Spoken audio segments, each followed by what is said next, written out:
Hi friends, welcome to our channel My Lifestyle and Cooking. First time பார்க்குறீங்கன்னா subscribe பண்ணிட்டு பாருங்க friends. நம்ம இன்னைக்கு summer special healthy laddu recipe தான் பார்க்க போகிறோம். உடம்போட சூடை குறைச்சி உடம்பை நல்லா ஹைட்ரேட்டாக வைக்கிறதுக்கும் இந்த லட்டுல நிறைய புரதம் நார்ச்சத்து அதிகமாக இருக்குது. ரொம்ப சூப்பரான டேஸ்ட்டாக இருக்கும். ஒன்றோட சாப்பிட்டா நிறுத்தவே முடியாது. வாங்க அதை எப்படி பண்ணலான்னு பார்க்கலாம். இது செய்கிறதுக்கு ஸ்டவ்வில் ஒரு கடாய் எடுத்து வச்சுருக்கிறேன். இதில் 250 ml கப்பில் 1 கப் அளவுக்கு பார்லி சேர்த்துக்கலாம். நம்ம இன்றைக்கி பார்லி லட்டு தான் பண்ண போகிறோம்.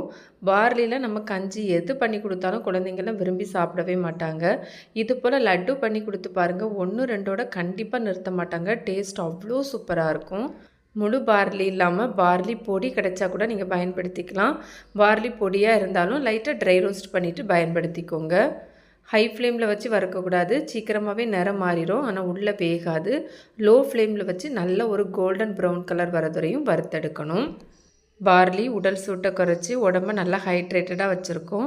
அது மட்டும் இல்லை, இதில் நிறைய ஃபைபர் இருக்குது. பார்லிலாம் நம்ம இப்போ அதிகம் பயன்படுத்துகிறதே இல்லை. கண்டிப்பாக அந்த ரெசிப்பியை ட்ரை பண்ணி பாருங்கள். இது போல் நம்ம ஒரு கோல்டன் ப்ரௌன் கலர் வரதுரையும் வறுத்தெடுக்கணும். இது மாதிரி நல்லா வறுப்பட்டதும் வேறு பாத்திரத்துக்கு மாற்றி எடுத்துக்கலாம். அடுத்ததாக கடாயில் 250 ml கப்பில் 1 கப் அளவுக்கு நிலக்கடலை எடுத்துருக்கிறேன். நம்ம எந்த கப்பில் வேணாலும் மெஷர்மெண்ட் எடுத்துக்கலாம். நம்ம பார்லி எடுத்த அதே கப்பில் நம்ம அதே மெஷர்மெண்ட்டில் நிலக்கடலை எடுக்கணும். நிலக்கடலையும் லோ ஃப்ளேமில் வச்சு நல்லா வறுத்தெடுக்கணும். இது போல் நல்லா நிலக்கடலை வறுபட்டு வந்ததும் நம்ம ஸ்டவ் ஆஃப் பண்ணிவிட்டு வேறு பிளேட்டுக்கு மாற்றி எடுத்துக்கலாம். அடுத்ததாக கடாயில் ஒரு 1/4 கப் அளவுக்கு ஃப்ளாக்ஸ் சீட் சேர்த்துருக்கிறேன். ஃப்ளாக்ஸீட்லேயுமே நிறைய ஃபைபர் ப்ரோட்டீன் இருக்குது. அதுலேயும் இதில் முக்கியமாக ஒமேகா 3 ஃபேட்டி ஆசிடுமே இருக்குது. நம்ம ரொம்பலாம் வறுத்தெடுக்கணும்னு வேண்டாம், ஒரு 2 நிமிஷம் வறுத்தாலே போதும்.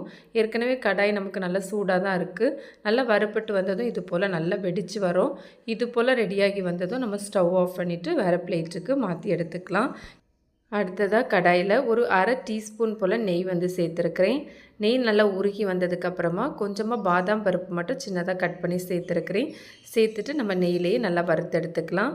இது கூடவே முந்திரி பருப்பு கூட நீங்கள் சின்னதாக கட் பண்ணி சேர்த்து வறுத்தெடுத்துக்கலாம். இது போல் நல்லா வறுப்பட்டு வந்ததும் இதையுமே நம்ம வேறு பிளேட்டுக்கு மாற்றி எடுத்துக்கலாம்.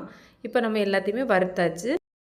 நம்ம ஏற்கனவே வறுத்து வச்சுருந்தோம்ல பார்லி, அது இப்போ நமக்கு நல்லாவே ஆறி வந்துட்டு, நல்லா ஆறினதுக்கப்புறமா இதை மிக்ஸி ஜாருக்கு மாற்றி எடுத்துக்கலாம். இப்போது நம்ம இதை நல்ல பவுடராக அரைச்சி எடுத்துக்கலாம். இது போல் நல்ல பவுடராக அரைச்சி எடுத்ததுக்கப்புறமா இதை ஒரு பாத்திரத்துக்கு மாற்றி எடுத்துக்கலாம். முழுவதும் மாற்ற வேண்டாம், கொஞ்சம் மட்டும் மிக்ஸி ஜார்லேயே வச்சுக்கோங்க.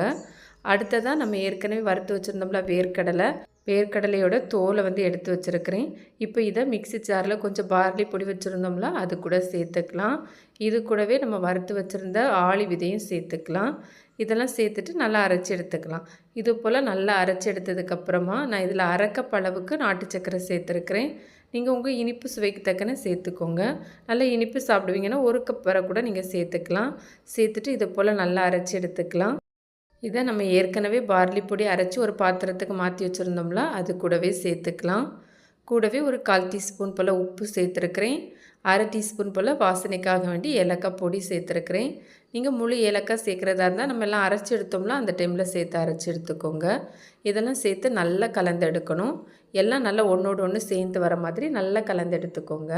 நம்ம இதில் வேர்க்கடலாம் சேர்த்துருக்குறோம், அதனால் லட்டெல்லாம் பிடிச்சி எடுக்கிறதுக்கு நமக்கு ஈஸியாக தான் இருக்கும். நான் கொஞ்சமாக நெய் உருக்கி எடுத்துருக்கிறேன். இப்போ அதை கொஞ்சமாக சேர்த்து கொஞ்சம் மாவு எடுத்து அதில் கொஞ்சம் சேர்த்து நம்ம இதை லட்டுவாக பிடிச்சி எடுத்துக்கலாம். கூடவே நம்ம வறுத்து வச்சுருந்தோம்ல பாதாம் பருப்பு அதையும் சேர்த்து நம்ம லட்டு மாதிரி பிடிச்சி எடுத்துக்கலாம். நெய்லாம் அதிகமாக தேவைப்படாது, ஒரு 3லேருந்து ஒரு 4 டேபிள் ஸ்பூன் போல் தான் நமக்கு நெய் தேவைப்படும். இது போல் நல்லா டைட்டாக ப்ரெஸ் பண்ணி லட்டுவாக பிடிச்சி எடுத்துக்கலாம். இது ரொம்ப சூப்பரான டேஸ்ட்டாக இருக்கும். டேஸ்ட் சொன்னால் புரியாது, ரொம்ப சூப்பரான டேஸ்ட்டாக இருக்கும். கண்டிப்பாக ஒரு லட்டோடு நிறுத்தவே முடியாது, அவ்வளோ டேஸ்ட்டாக இருக்கும். இது போலவே நான் எல்லா லட்டுமே ரெடி பண்ணி எடுத்துருக்கிறேன். இப்போ நான் இதுலேருந்து ஒன்று எடுத்து பிச்சு காமிக்கிறேன். இது போல் நிறைய வெரைட்டியான ஹெல்த்தியான லட்டு ரெசிபிலாம் நம்ம சேனலில் இருக்குது. லிங்க் எண்ட் ஸ்க்ரீன் ஐகார்டெலாம் கொடுத்துருக்கிறேன். ஃப்ரீ டைமில் சேனலையும் விசிட் பண்ணி பாருங்கள். கண்டிப்பாக உங்களுக்கு யூஸ்ஃபுல்லாக இருக்கும். லட்டு பார்த்தாலே தெரியும், நல்ல சாஃப்டாக இருக்கும். நீங்களும் இந்த லட்டு ரெசிப்பியை ட்ரை பண்ணி பாருங்கள். ட்ரை பண்ணி பார்த்துட்டு உங்களுக்கு எப்படி வந்ததுன்னு மறக்காமல் கமெண்ட்ஸ் பண்ணுங்கள். ரெசிபி வீடியோ கண்டிப்பாக உங்களுக்கு பிடிக்கும். பிடிச்சிருந்தால் லைக்கோட ஹைப்பும் பண்ணிவிட்டு சப்ஸ்கிரைப் ஷேரும் பண்ணுங்கள் ஃப்ரெண்ட்ஸ். தேங்க்ஸ் ஃபார் வாட்சிங். பாய்.